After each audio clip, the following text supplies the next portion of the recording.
Drip drop, drip drop, drip drop. This kind of clock must be stopped. तो हाय दोस्तों, फिर से स्वागत है आपका हमारे इस YouTube चैनल पे एक्सपर्ट प्लम्बर वर्ल्ड और मैं हूं आपका एक्सपर्ट प्लम्बर। तो दोस्तों, आज की इस वीडियो में हम देखेंगे टैप में पानी लीक हो रहा है तो उसे कैसे रोकें, क्योंकि ये drop water every second every minute 24 hours leak होता है। लोगों के घर में ऐसे ही पानी लीक होता है और उसे छोड़ देते हैं, लाइट लेते हैं, उन्हें पानी की अहमियत नहीं मालूम। अरे उनसे पूछो पानी की अहमियत, जो आज भी कोसों दूर गांव में जाकर पानी थिलिया से घड़े से लाते हैं।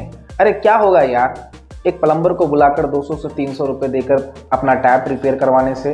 हाँ, इसमें आपका ही लॉस है। अगर आपका टैप लीक होगा तो वो कंटिन्यूसली पानी जाएगा, आपकी टैंकी खाली होगी तो आपको बार बार को मोटर ऑन करना पड़ेगा, उससे करंट भी ज़्यादा आएगा, तो आपका ही लॉस हुआ ना।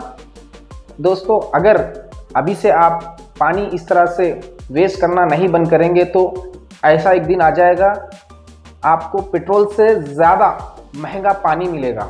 तो दोस्तों, please save water, save future life. Thank you. हमारी वीडियो को एंड तक ज़रूर देखना।